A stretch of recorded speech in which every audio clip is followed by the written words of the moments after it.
All right, welcome to The Worst with Chad Austin. Today, my guest with me is Mike Masilotti. What's up, man? Mike is part owner of this podcast studio that I've been working at for the last 18 weeks, 19 now. Oh, hell yeah. Dude, I mean, honestly, I'm just shocked that I have followed through with something so much. That's awesome, dude. Usually I just make the excuse that, I'm working. Yeah, Work's getting in the way. And then then that snowballs into, well, I missed last week. Who cares if I miss the next one, Yeah. And I just told myself during the pandemic and shit, I was just like, you know what? I'm doing something for me. Yeah. Everything else I do is work, or I do it for my family. But So this is a pandemic born pod? Yeah. Oh, sweet. Yeah, I had one before this, but it was all just service industry related. And I tried I tried to bring the comedy out of it, of all the wacky shit that happens when you work in bars and stuff. Yeah. But then I was just man, I was 30 episodes into that one. I was I'm losing steam on this. There's only so much shit that you can twist to make a night of binge drinking and cocaine and and, different, Yeah. And so I came up with this idea for just bring friends on, and we talk about embarrassing things and worst moments and a little bit of news and this, that, and the other. Love it. And so far it's been good. People Awesome. have been digging it. And so the new version, the podcast 2.0, started during pandemic, and it started with the help of you guys. So thank you. No Mike problem, is also a comic. Mike, and he has a brand new venue opening up very soon. Hell yeah, dude. But I just want you to take a minute to tell the people a little bit about what's going on. Yeah, dude. So, we opened this podcast studio a couple of years ago. We had it down the hall. It was literally the size of an elevator. If you walk in our elevator, it was 4 people corner to corner. You had to move the microphones in the air to get in the room. It was so wild. But we had Tim Dillon in there and Mike Bisping, and it started realizing we built it for ourselves. I had one at my apartment and we would just use it every week. And then I tried to make it nicer and nicer to the point where people thought I was renting a studio, because if they didn't realize, if you moved the camera an inch left or right, you would see my kitchen and my front door. It was in the corner of our living room, but I would use it once or twice a week, and then every day I would walk by it and it'd be damn, man, I feel like this is just being wasted. Yeah, I mean, It's such a cool thing, and we use it for 2 hours a week.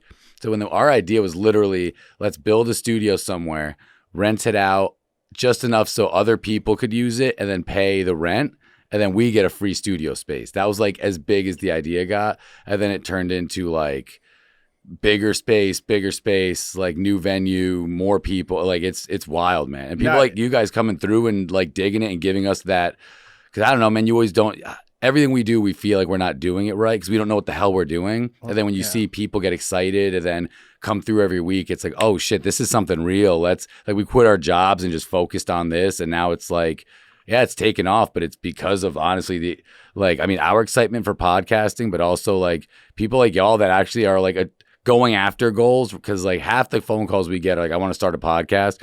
Most of those people we just talk to, we never hear of them again. Yeah. And then you get the people that come through, and I don't know, the consistency is huge. 99% of podcasts that go every week are good. 99% of podcasts that miss weeks are bad. That's I have the same problem with my pod. I jump in and out. I just started a new thing, and it's consistency is key. So when you said that, that's so dope, because that really is it. Just telling yourself there's no more excuses. I'm doing this. And it's really just talking about whatever, finding a topic that you like, though. I did a murder mystery podcast for a while, and I got good numbers, but dude, most people that get murdered are women and children. Unless it's gangs and shit. So I was reading all these brutal. It's fucking depressing. It's so depressing. And I was people are loving the show, but it's dude, it takes me hours to research this every, I want to be because the idea was we tried to solve an unsolved murder. So I try to deep dive one for a week, and then guests would come on and we'd read it. But my deep dive was getting me just bummed, man. It's what if this gets big? What if this goes great? Now I have to do this. So then so what you were going through is man, this is fun for a little bit, but if I want to be doing this from now on, I need to set it up differently. But But yeah, dude. So like this, I start my podcast. We do that. I do stand up, but Best Champions, right? Best Champions podcast. I just started the Mike Masilotti show, which is like 3 episodes in. It's 15 minutes, just me recapping the week. And it's just me by myself. Randomly, I'll have people on for like longer episodes. Got it. But it was, you know how it is. Like even with me, I was supposed to be here last week. Something happens. When you have guests on, it's so fucking hard to coordinate. It is. I can't tell you how many times we've started like 20 minutes late, and then it's just like, all right, well, we're not going to get through everything today because like usually I map out like something that's going to take about an hour. Yeah. You know, especially because I like to just bullshit in the beginning. Like, I don't like to just get right into business. Like, all right, let's talk about these questions. You know, I want to just be like, hey, what's up? Let's just fucking chat for a second and talk about whatever funny shit's happening, and then I start. When people show up late, then I catch myself gazing at the clock more. Oh, fuck. Okay, we need to get to this part. And then I'm like cutting their story short and shit. And it's like move on. Yeah. It's rough, man. But I honestly, real quick, for your audience to know, huge thanks for this dude stopped by last week with just bags of barbecue, bro. That kept us. We were there for like till 5 a.m, like eating like every like hour that we were like dead. Those ribs kept us going. The brisket kept like seriously, man. Like we were working so hard, and like the community coming in and helping us out, and like. For real, bro. Like, I can't thank you enough for even just dropping by. Like, you guys must be hungry and you just gave us some great food. And it's like, that's the kind of shit, honestly, that keeps anything like this going is I love doing shit for myself, but I'm such a like community person that like when I was in Seattle, I started a softball league. I started a bowling league. I just let's bring people together and do fun shit. Cause I was always that kid that was like, man, like, I'm always alone doing stuff, and then you get a little group of friends, and everything just got better. Yeah, absolutely. Like, just get and it's just it really is though. Like the community part of it is it just makes things.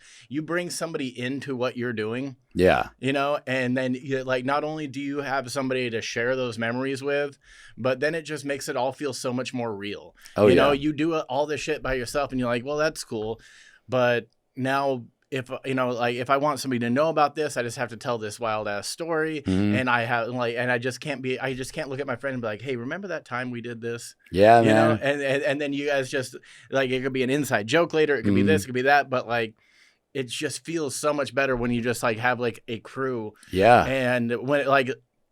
Last week when you couldn't show up to the pod, and then you're just like, hey, I'm over at the new place, come check it out. I was at work, and I was like, all right, well, I'm going to leave, and I'm not going to leave empty-handed. So I brought you guys food because I knew that like the couple days before that you had been working like 12 and 14 hours trying to build this shit, trying to make this thing a reality. And I just think that it's going to be such a fun place to be. And like, and I have you guys to thank, because I feel like being able to talk about shit that I want to talk about for an hour a week. Yeah. And not having to put on like the fake, like, hey, I'm serving you face and all that kind. Just like just being me for, it's fine at home, but like when I just get to bullshit with, somebody I know for an hour, I feel like that has also made like my joke writing better, because I randomly bring up topics on this show that like, oh, hey, I can turn that into something. Yeah. Just riffing a little bit, trying to make each other laugh. Yeah. Because I'm like the worst at writing jokes. I'm not one of those, like, I don't write jokes. Like I have like ideas, but I let the crowd write my joke. Like I start my joke, I have like one line, and then if I get to laugh, and then I just start riffing. And then it's like, if they like this riff, I'll keep going this way. And most of my jokes were created by the like some jokes I've loved, I just don't do because like I'm like, they're just not getting it or liking it. But like I don't. So like I'm with you of like just being out and like around my friends, talking to them and fucking around. Most of my jokes I tell with them. Yeah. Just not even as jokes, just fuck. And then they laugh real hard. I'm like, ooh, you're a comic. If you're laughing, if you like this, then this must be real good. Yeah, or at least I'm not fucking bad. onto something. Yeah. Like I love that feeling. Like when you could just make somebody just like fold over laughing about some stupid shit that you said, and you're just like, all right, well. It's dope when a comic tells you like, hey man, you should use that. Cause we like most of the time it's like the joke, like, is this a bit? Is that a bit? Yeah. When someone actually pulls you aside, like, yo, dude, You should try that. Like, that's pretty funny. Like, you might be able to work that out. And I love that they pull out things. I've said it to people too, just like, hey man, that I don't know if you're working on that, but that's really good. And like, really? And then they pull their phone out because we're always mulling for anything. Oh yeah. And like when you get something that someone's like that you respect or you think is funny, says so. Yeah, man. No, yeah. I mean, even when I'm at the bar, like if it's like guests, like if I'll read a person for a couple minutes to see like how much I can fuck around with them, and then I'll just like kind of just randomly throw things at them and just be like, "Are you gonna bite?" Yeah, okay, yeah. Maybe not on that one. Yeah, but yeah. you know, it's just like it makes the day go by faster, and Yeah. I mean, it makes everything a lot more enjoyable. And then also as a bartender, I feel like there's a little bit more room for you to fuck with people than there is at a lot of other jobs. Oh, Holly, we got the perfect job because like a lot of people that are struggling with like, oh, I want to do stand up. When I go on, I'm still like, you know, just like feature level. But when I go on the road, a lot of people are like, oh my God, like I can't believe you're doing this. I'm stuck in this job I hate. What do I do? How do I do whatever? It's like, find a job that you can at least like that. Like restaurants are great, bartending's great, pizzas like jobs are great. Something where you're surrounded by fun people, and then you just start fucking around with them, and then that instantly the environment, like every environment I've had growing up has been it's been like a comedy environment. Yeah. Like working at a Mexican restaurant, like these dudes used to fucking I was the dishwasher, and the cooks would put silverware in the oven and then throw it in the bus tub.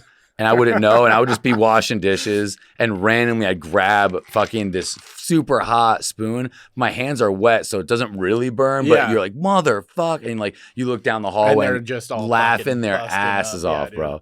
So, that's about like, honestly, a lot of people don't understand that, but like the people that work in the back of the house at restaurant love to break balls. Yeah, man. And just love to fuck. I mean, I spend most of my time like at work fucking around with a couple of the cooks there, just talking shit. And it's so fun. You're right. Like it makes the day like because we're there for 8 to 10 hours anywhere, whatever. Like if you're fucking around having fun, like I'm excited when I see my coworkers, and that's like most of my jobs. Like I don't like, so the people there better make this fun.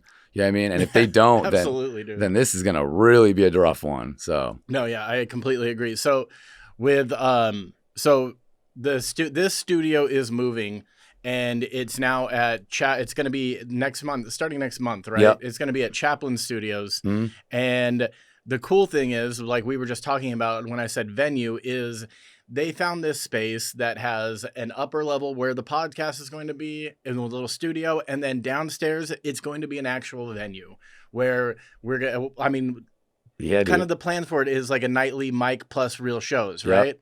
Yeah, we have shows starting this week. Like, I know, I saw. It's wild. I'm gonna be gone, bro. I'm not gonna be here. Literally, like I got I hit up a ton of people to help out, and it's so cool because again, there's a lot of people. Everyone's like, "Oh my God, I can help out," or "I'm sorry, I'm busy this weekend." I'm like, "Don't be sorry, I'm busy this weekend too." Yeah. Like this was such a we didn't mean to build the venue. It was like I don't know if people know.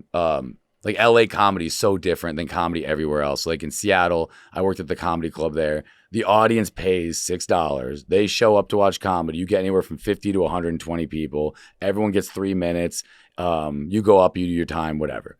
Here, it is. If you ever had 100 people to watch an open mic, it would be pandemonium. You know what I mean? Like even just thinking about that is wild. Yeah, so no, it's fucking insane. Yeah, it's like every open mic I've done, but pre-pandemic days, it was like at the haha with like seven people in the crowd, and then just like a line of comics like right around, and everyone, and you could just tell there's just that energy of like we're all new, and I don't want to tell you that you're doing well. Yeah, exactly, bro. It's brutal. No one wants to laugh at anybody's jokes really, and yeah, it's rough, man. LA is so different, but out here, I think Fourth Wall developed it. I'm not sure who, but basically the $5, I'm going to pay $5 to go up in front of 10 of my peers. They're all going to pay $5. We have a space for 1 hour. We tell jokes. It's like a workshop. Yeah. And at first I was really against that. I'm like, who the fuck would pay to do comedy? This is ridiculous. First of all, if you're starting stand-up, LA is one of the hardest places. Yeah. But when would you start here? Yeah, started here. Ooh, good for you. You know what though? And I'll give you this. I started in Seattle. I was there for 5 years before I moved here. This is one of the hardest places to start, but after I was 5 years in and I moved here, you go back to square one anyway. So really, it's like by the time I get to where I'm gonna be, and whoever started here it's the same. Yeah. Yeah, I mean, because all my LA, like you meet people quicker, you network quicker, and then, but it is just like it's just the harder to get real stage time. But then I go to enough open mics where I'm not getting up, and I just wasted, my whole night, didn't do one set, spent $20 on drinks and food. So then I'm like, ooh, that $5 mic doesn't sound that bad. Yeah. So we wanted to do that, but we also wanted to give back a little bit. So like, I don't want to just charge comics. We're gonna like film their sets and just email you your set after everyone, so at least you have that. So Yeah, that's cool. Because a lot of times you still set up your phone, but it's like now you have your phone for notes, and then we give you like a free water, just like whatever. Don't treat you like a fucking dog. But also then the next part was the studio was supposed to be downstairs. Upstairs was the slotted. And then Nolan, the guy who helped run this, he kind of looked at me. He's like, hey, man, what if we did this? We swapped it and we did the slotted downstairs and the studio upstairs. I was like, yeah, I mean, I guess. And then it was big enough. We wanted a space that was way bigger than this. And then when I went downstairs, as we started building the slotted down there, I couldn't see anything but a venue. I was like, bro, this is like not just a small, because the upstairs space was just gonna be a little workshop. Like, this is real. No, yeah, this is an actual space. Yeah. So literally, like, it came by, like, when we rented the space, we didn't rent it thinking downstairs was going to be a venue. Like, it was such an accident. Like, that's why it's been like 4 days in, we started building it that way. And now it's just been a all day, every day, because we're so excited that, like, oh my God, this is like an actual venue. It's not just like a cool little kind of kick it spot, some comics here, and then someone rented it out already, and it's going wild. But like the people hit me up like, why didn't you tell me you're opening a club? It's like, bro, we didn't know until 4 days after our lease, man. Like, for real. Yeah, it's just like, this actually just kind of like came to us, right? Yeah. Like, just like, hey, why don't we do this? And I mean, and I could tell by when I went over there how excited you were that like these pieces were coming together. Man. Like, oh, we're gonna do this.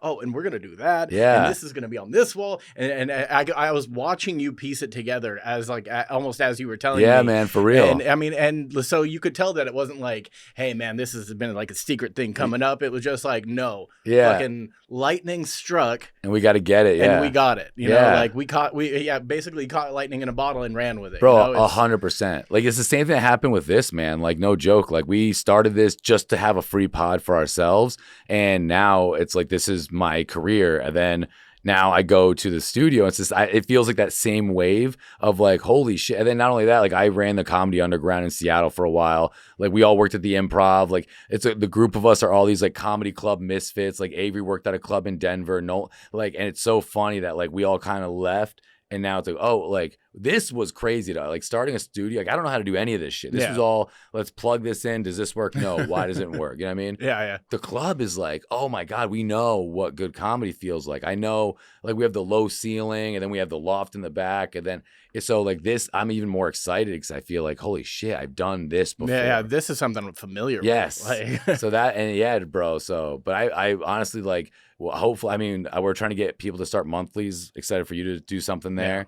Yeah. And it's the community already is coming out. Like, a lot of these gatekeepers at these clubs are like, you want to perform on my stage? Show me that your thing's successful. Show me this. Like, it's kind of that, like, I'll give you a job, but you need experience. Yeah. But it's like, well, how do I get experience if you don't give me a fucking job? Yeah, exactly. And it's just like, oh yeah, college degree is nice, but have you worked in the industry for 5 years? It's like, no, dude, I'm 22. I just got out of college. Yeah. But no, yeah, I completely agree though. Like that whole mentality of, yeah, you say you could throw this show, but we need to see that you can throw it. But you can't do it here until we've seen that you can do it. Yeah, man. And it's just like, and whoa. even then, I was doing it we had Comedy Reel at the Sycamore, and we sold out.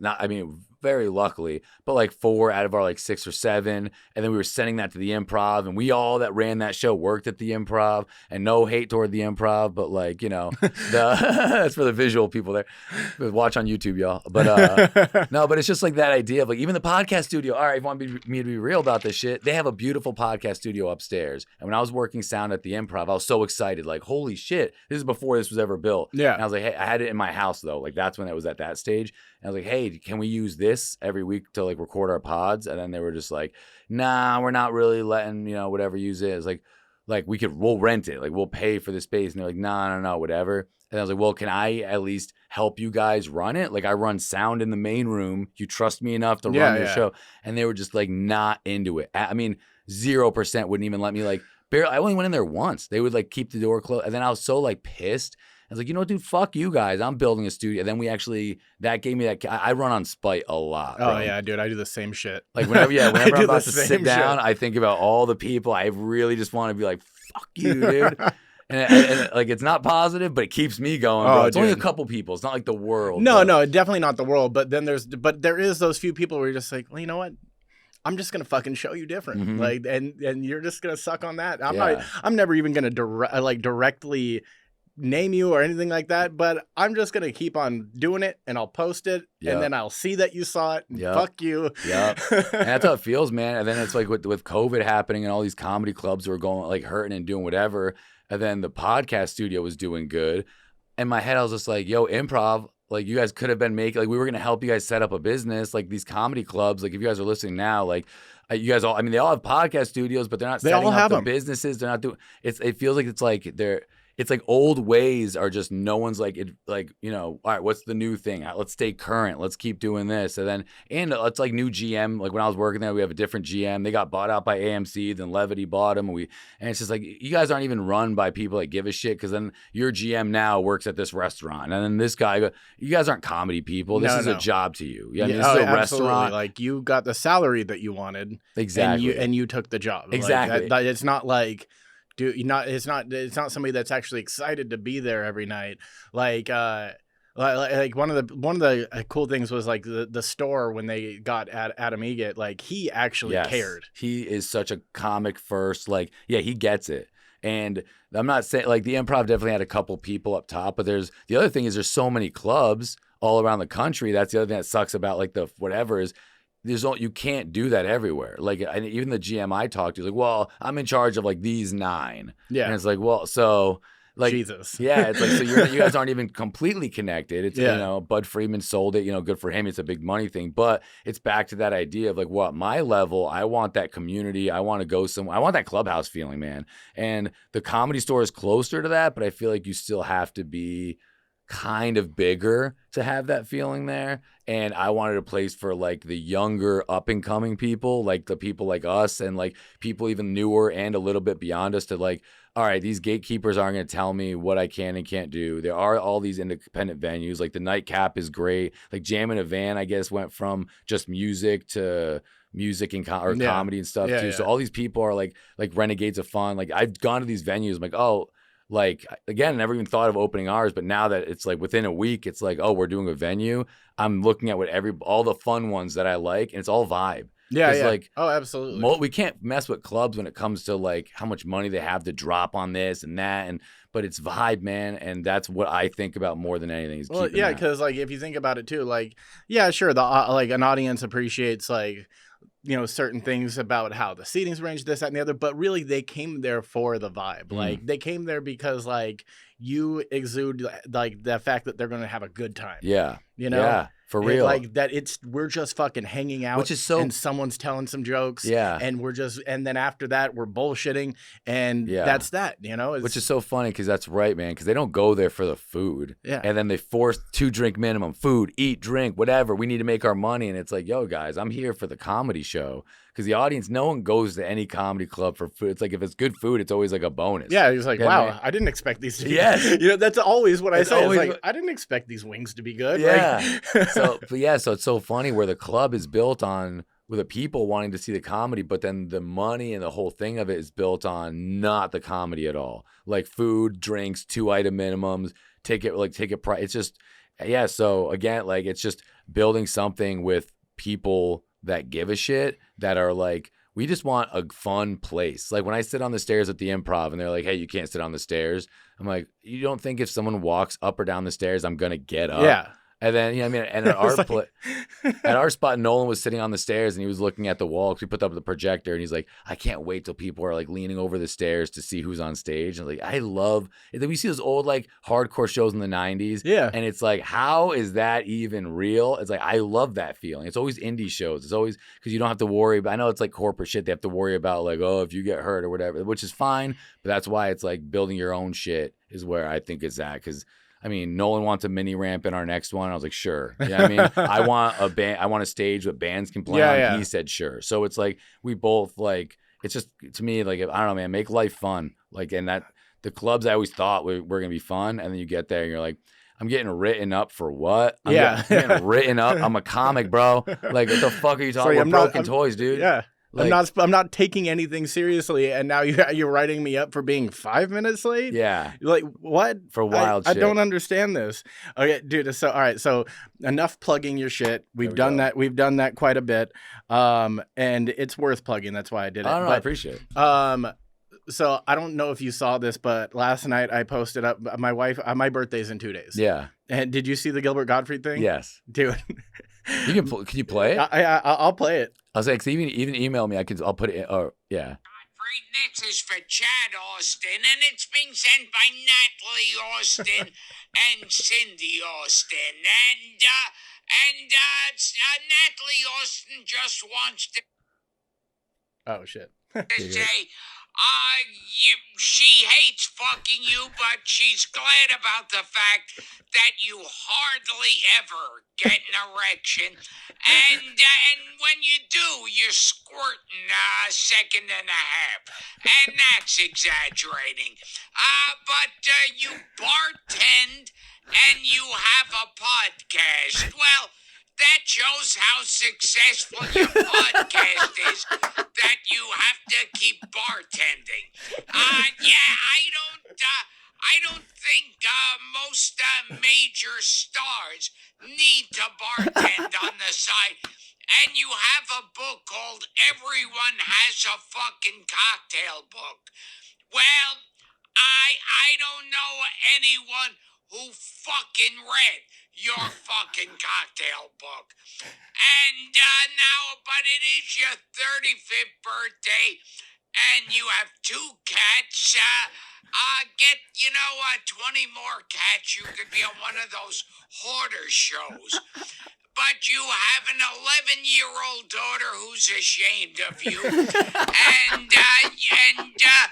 when they ask, what does your father do? She says, he died before I was born. But anyway, you want to be a comedian. Well, you failed as a podcaster and author. So become a comedian now. Anyway, all the best to you, Chad, and happy birthday to you. That's the best. By the way. That is so cool. I like. It was seriously like I didn't even remember that I told her about this. Like it was probably in passing, like over a year ago, where like. It was like Cameo was becoming like a thing. Yeah. And you just see all these people posting this shit. And I'm like, man, I would honestly never fucking pay any of these people money just to send me a message. I was like, except for Gilbert Gottfried. Oh, wow. I was like, yeah. She just locked that away. And I was like, because how funny would it be just to hear Gilbert Gottfried in his voice? Like, just say you're in Chad Austin. Like, that rules. I mean, you could use that for like your voicemail. You are this is the phone of Chad Austin. Like, I mean, it was just one of those things. And then she kept on telling me, oh yeah, like, your present's on its way, blah blah blah. And then so yesterday we're celebrating my birthday because I work on my actual birthday. And my mom came in town and my aunt and we were standing there. She's like, well, I'm going to show you a picture of what your birthday present is on the computer because it's not here yet. And then she opened it up and there was Gilbert's face. And then she clicked on it. And so I had no idea. And even the setup was great. Even the setup was great. Like she completely surprised me. She completely I was just like, like, I like shoes. Maybe she's going to show me a picture of the shoes that she ordered me or some shit. I don't know. That because I don't really ask for things. Yeah. Like I really simple with my style and everything. Like there's not really much that I need. And so she just locked that away in her memory. That's the coolest. And I mean, I was like, that was so fucking rad. And the fact that he just went in on me so hard. Oh, dude. That was a long one too. When I was watching it too before, I was like laughing my ass off. Like he's like doing it. No, like, he didn't just like, all right, cool. He didn't mail it in. No. Like he did 2 minutes and 11 seconds of just going in on me, and it was fucking fantastic. Like, I mean, that shit. Like, and people, I've had people being like, wow, dude, like, You're cool with that? I was like, no, dude, this is the best This is to the me. shit, dude. Like this is awesome. like one of the fucking heroes. Yeah, dude. like that is he's one He of my. said the title of your book. He said, yeah, I mean, he says you're a comic. You said you're a podcast. Like, that's still like, in a way, it's like Gilbert Godfrey knows this shit about me. Yeah, now. exactly. Like that's wild. Bro. I'm fucking totally spun out happy about that shit. So I mean, I just had to throw that out there because I'm still just like giddy about. Bro, Cameo's the shit. Honestly, as dumb as it seems, like my girlfriend's she's a big sports fan, and this sports analyst, not even a superstar, named Rob Parker. He's just been on it forever. This older black dude. She's obsessed with him. And I got him to send her something, and I filmed her watching it and sent it to my mom. Got it first, and I sent it to my mom for her to see. And it was so much better than I could have ever imagined. But it's true, man. Like, there aren't many people that would get me like that. But there was a couple that you'd be like, oh, get the fuck out of here. Yeah, exactly. And that's what it's for. And it's great. That was Gilbert. Oh, me. dude. It was just like, oh my God. Like, yeah, I saw you post that yesterday. I couldn't believe it. I was just like, holy shit, dude. Like, I can't believe it. And I haven't seen the video, but she did film me watching it for the first time. Oh, that rules. So I like, you should put that up on like a Patreon or on YouTube shit. Yeah. I love the reaction. Yeah, no, yeah. I'm gonna have her send that to me so I can actually see it because I just know that I was just sitting there like with a goofy ass smile the whole time. So cool. Happy birthday, buddy. We're the same age, 35. Oh shit. Yeah. Word up. Okay, dude. So now let's get into a little bit of what the worst actually is. Yep. So first thing we're going to start off with is a little bit of what I call the worst news. I just pick random strange news stories off the internet and we talk about it a little bit. Nice. Number one is a British influencer has 18 surgeries to become Korean. He did this post where he's like, I'm finally Korean, and he's a non-binary British influencer. So I don't know if I should even be saying he, but non-binary British influencer has 18 surgeries to look like the singer of BTS. Oh, wow. That's crazy. You know what's funny? I just learned who BTS was this year because my nephew is like a huge fan, and my whole family was like, "Man," they were like, "I bet Mike doesn't know," because he's like, Uncle Mike's got to know. They're like the biggest thing in the world. And they asked me on the phone, and I was like, "Do you mean BTK?" I know that guy. It's like, no, dude, Uncle Mike, who's that? Yeah. But I saw so this British person wants to. I mean, these are just like really like Barbie-looking feminine boys. They don't even look I have Korean friends growing up. BTS don't look like any of my Korean friends. These are like, yeah. So this dude, okay, he's an influencer. What is he? So does he like sing? Is it just no? I think he's just like Instagram famous because it doesn't really say that he has any talents. That's what's so crazy about influencer, bro. That's like all right, what do? They have no talent. Nah, say influencer. Yeah. So his name's Ollie London, and he had 18 surgeries. So he already had them. Yeah, he already had them. Like here's a photo of him that like right after the surgeries where he's supposed to be Korean now. He's looking Korean more though. I bet it looks more Korean than. I'll put these pictures up by the way. Okay, so it's fucking wild because this actually, when I started reading comments and stuff, people aren't into this, and I think with like what is like being transracial, I guess. I think this is where people like woke people found their cap. Ooh, where it's just like no. Yeah. Like this is ridiculous this is insane. Which is wild because it's like if you want to change genders, that's awesome in that world. If you want to change your anything else, but yeah, it's race. I figured race would be less gnarly than gender, bro. Yeah, I honestly thought so too. Like I thought I grew up Venezuelan. Like I grew up in a Venezuelan household. I speak Spanish. Yeah. My parents were born there. They're from there. But then I just did my 23andMe. I'm like 2% blood Venezuelan, but culturally, that's my flag, bro. Yeah. So I feel a little bit like that. Like shit, dude. When I meet real Venezuelan people, am I being kind of like transracial? Because they're like, you're not Venezuelan. You're like, you're French and Italian. It's like, but my family grew up there. But I mean, so it's such a funny, like, you care more about that where it's like, that's wild. It's weird where people draw the line. Because I don't know if you remember. Do you remember who Rachel Dolezal is? Oh, dog, Rachel. Yeah. Yeah. Like, I mean, that was your first transracial person that like ever really got outed as being like, and the crazy thing is she was actually doing things for the black community. Like she was like a head of like the NAACP, all that stuff of her region. Of her region. It was like Spokane, Washington, or something. And all this shit, and they lit her up. Yeah. And I mean, you haven't heard a peep from her after that. Yeah. And now Ollie London wants to be Korean.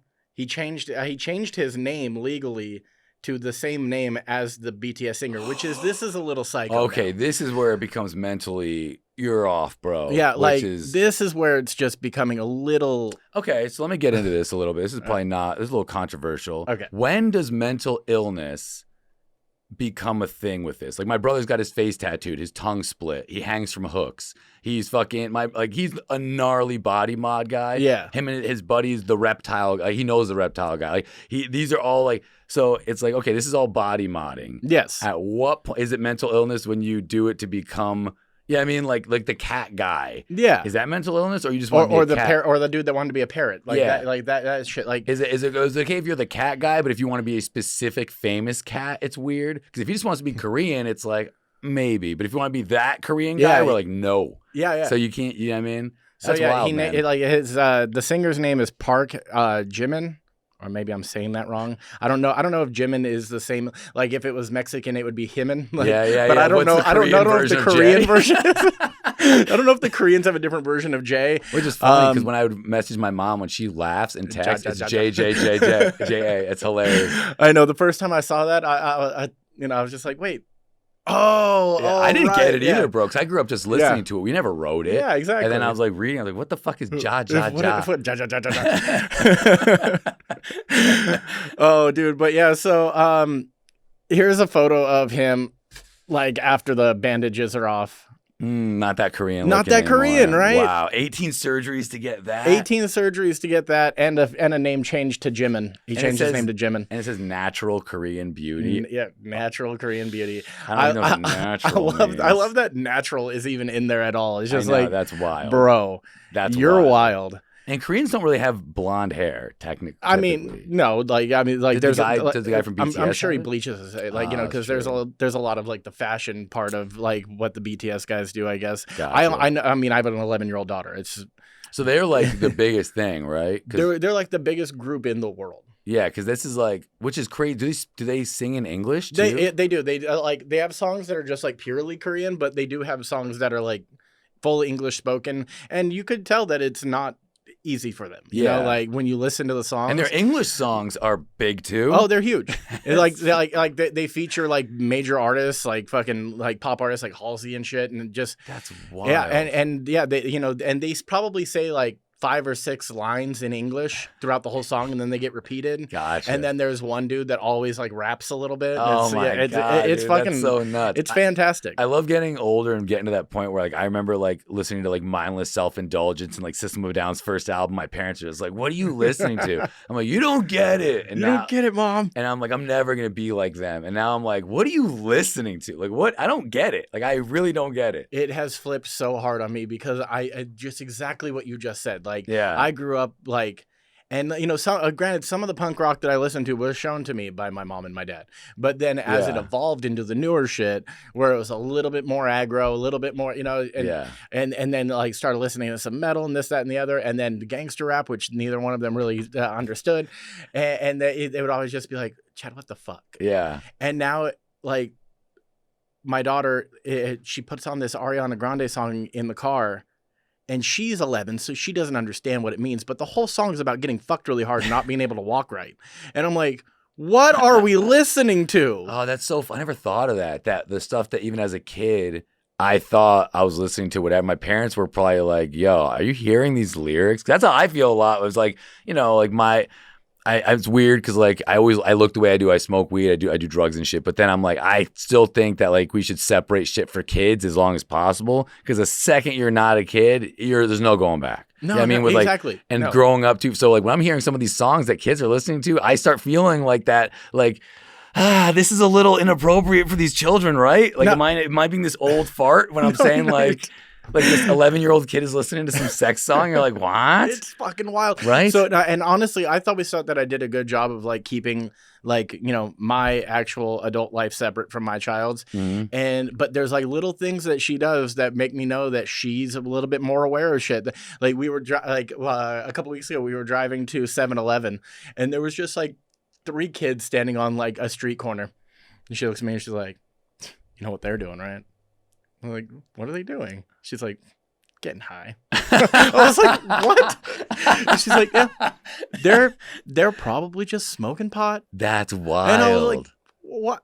I've never said those words around you. How did? She's like, no, you know, people get high. That's what. Yeah, it's Dad, internet, bro. People get high, Dad. And I'm like, whoa, dude. That's crazy. Are I you didn't even fucking know about kidding that. me? Dude, I smoked weed for the first time when I was 14. I didn't learn about it until I was like 13 and a half. Like, Yeah. I was the kid that was like, don't do drugs. I'm never doing drugs. I remember saying that to people like, you want to do drugs? Like, you're dumb, dude. And then you're just like, and then, yeah, bro, my nephew's on his phone walking away on the Wi-Fi. And I'm just like, what are you clicking on? What are you looking at? And I look at my sister. I'm like, dude, what is he on? What is he doing? And she's like, oh, he's fine. I was like, the internet goes to everything. Yeah. I freak out. I'm like, you can look up anything. Like, It's just like YouTube. You type in the one wrong word on YouTube, and some fucking videos are gonna pop up that this kid should never see. That's what I'm saying, bro. It's wild that we just, So that's so crazy. The older I get, I'm like, turning into this old man that's all like, don't, these damn kids. Like, All right, we're gonna jump across from the news stories because I just realized I got to be back to work in like 20 minutes. So what time is it, by the way? It's 10:47. Cool. Okay, so the next one is just a quick what's worse. It's just I'm going to give you 2 options. You tell me which one you think is worse. Perfect. All right. You get to open for your comedy hero, but you are only allowed to do the first 5 minutes you ever came up with. That's good. Or the only sexual gratification you could have for the rest of your life is being pegged by a female bodybuilder. Ooh. Which one's worse? That's rough, because you know what? The pegging ain't as bad as the bodybuilder to me. If it was a hot girl pegging me, a little petite chick, that's why I upped it. Yeah, the just bodybuilder. fucking ante up. For my comedy here, fuck, that's a good one, dude. I might have to do the pegging, 'cause at least it's just me and her. And then the opening for my comedy hero, it's like not only does he think I'm trash, but now it's in front of, I mean, probably a really large crowd. A very large crowd. So yeah, let me do. It's the first 5 minutes you ever did on a mic. Yeah, that's bad, dude. Yeah. I tried to watch it recently just to be like, I was telling my friends, like, I think I had a good first set. Nah, not at all. Dude, there's weird delusions that happen, especially after the set. Like you could be really in your head and in your zone as it's happening. You're like, okay, I'm eating a dick. Yeah. But then 6 months later, you'd be like, you know what? My first time wasn't that bad. I don't know what everyone's talking about. But no, I remember my very first time is I walked up and I landed the first joke I said. And then I think I got thrown off by people laughing, and then I just froze. Oh, I fucking froze. That's hilarious. The laugh froze. Yeah, You're like, and I was just like, oh, and I just forgot everything. Where'd you do your first set? I did my first set at the Haha. Oh, Lord. Yeah. Was it inside? Mm-hmm. Okay, cool. At least it wasn't outside. Yeah, I did my first set at the Haha, and then the second time I ever went up was when Sycamore Tavern was still a thing. Oh, dope. And up in the upstairs. Yeah, and then because the Haha is so close to my house, I just kept on going. Yeah. But yeah, dude, it's just like we can really. That's the one thing about comics is we're good at bullshitting.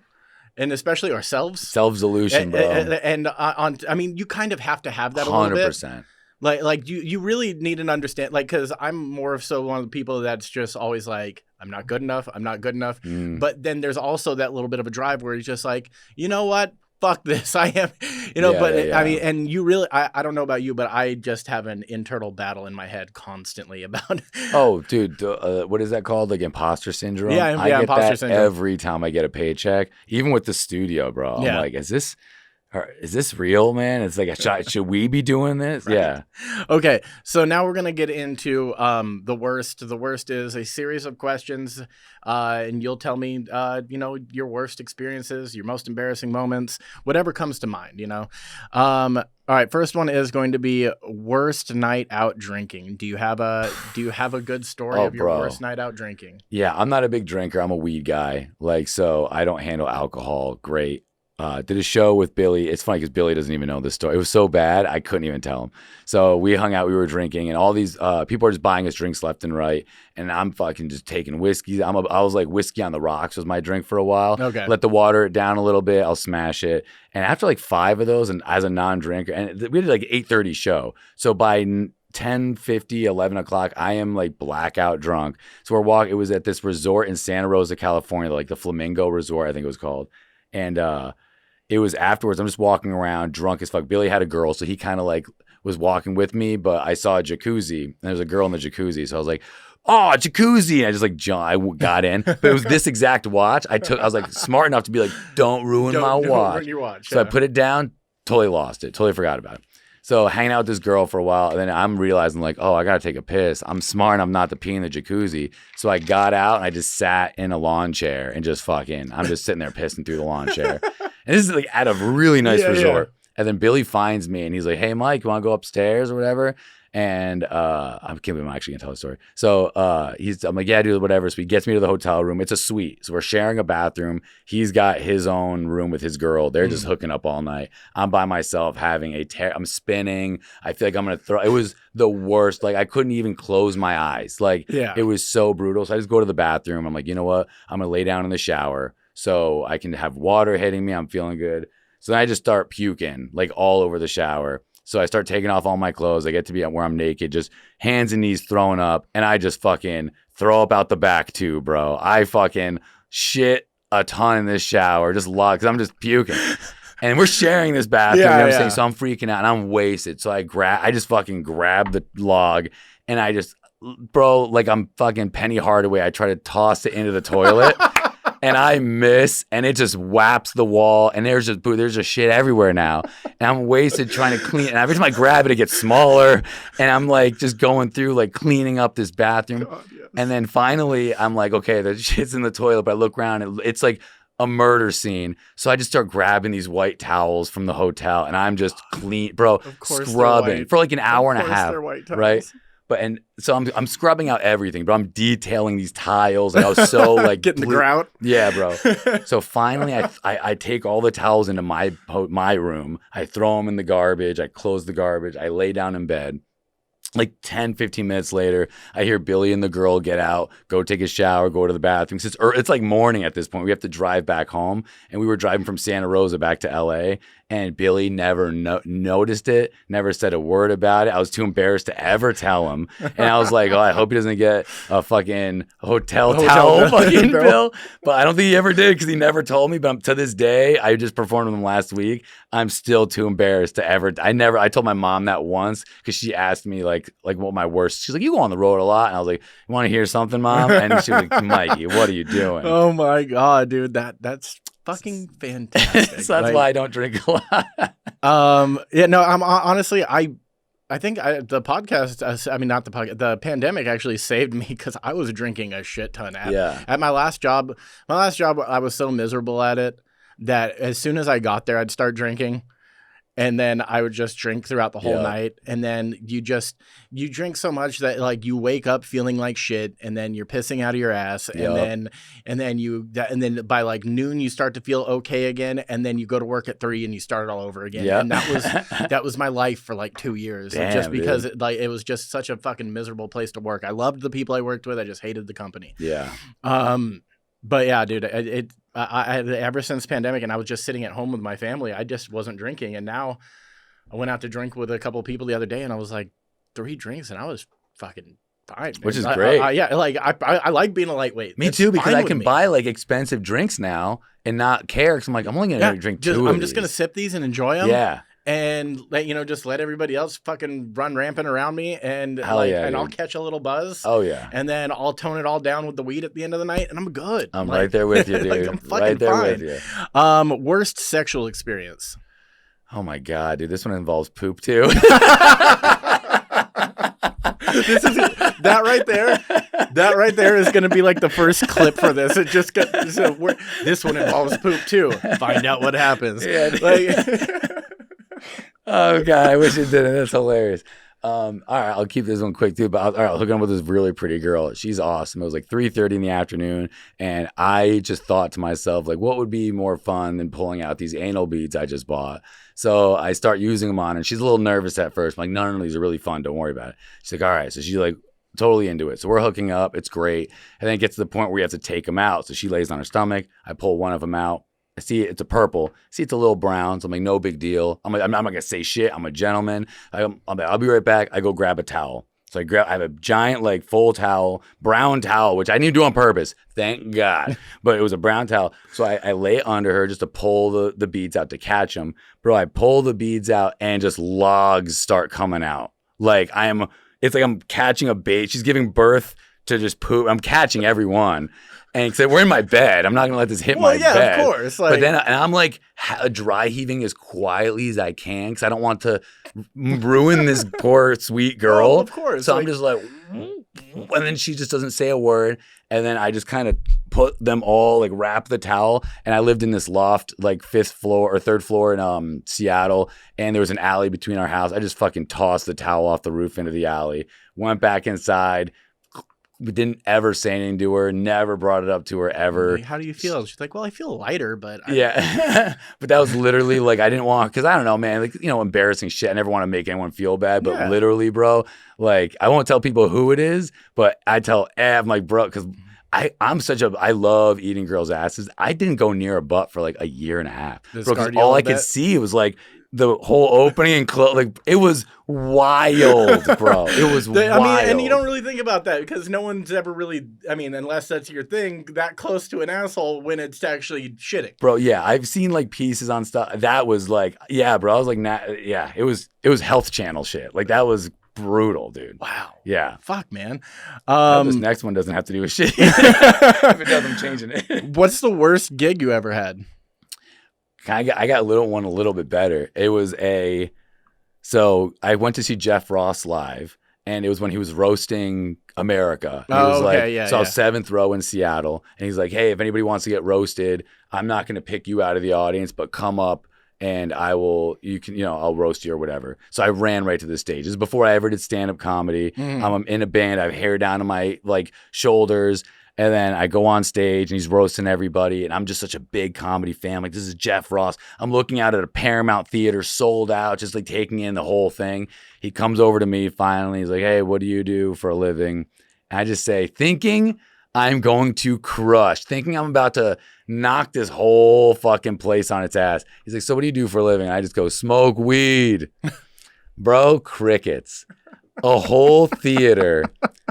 Crickets. I felt them all hate me. Like, who the fuck is this guy? Bro, it was so embarrassing. And then even Jeff Ross was like, all right, guy, I got the joke. Let me do the job.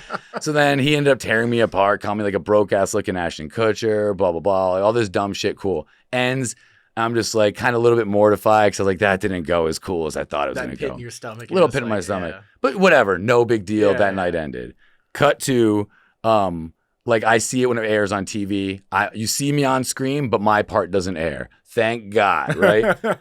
Year later, my buddy hits me up. Hey, bro, I just saw you on Jeff Ross Roast America, dude. That was hilarious. I was like, oh, yeah, but they didn't play my set. He's like, no, on the DVD extras, they play the full thing, bro.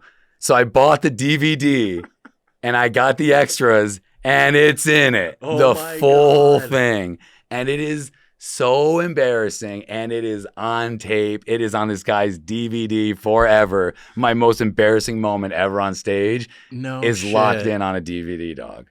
Damn, dude. Is there any way to add this to the end of this episode? I'll send you a clip of it because you could find a way to. I mean, that's it's bad. I'll at least put if you get a clip, I'll at least put it like in the link of the YouTube. Okay. All right. So we're just about to finish. I just have to finish with a rapid round question where it's just, are you the worst? I'm going to ask you a bunch of questions. You're going to tell me yes or no. We're going to find out if you're the worst at the end. Cool. Okay.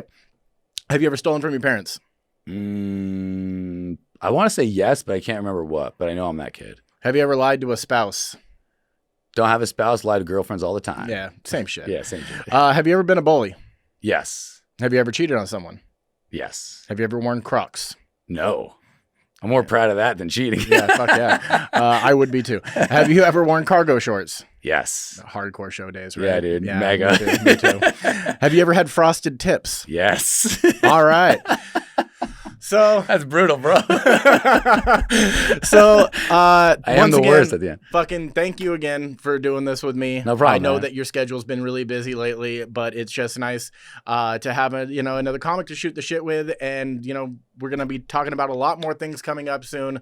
We got the Third Wheel Comedy Venue opening. We got a new version of this Third Wheel podcast studio, and everything's coming up roses right now. Mike's on the road. Hell yeah, dude. And fucking everything's cool, man. And I appreciate you coming. If you wanted to say your social media or anything for anybody to follow or this, that, and the other. Yeah, just at Mike Masilotti, at thirdwheel.comedy is the club, at Third Wheel Podcast Studio is the studio. And then I do Best Champions podcast and then the Mike Masilotti show. But all my links are on my Instagram, so if you just click on that, you'll see it all. Yep, links in bio. Go check out all Mike's stuff. And thank you for listening. This has been The Worst with Chad Austin. We're out.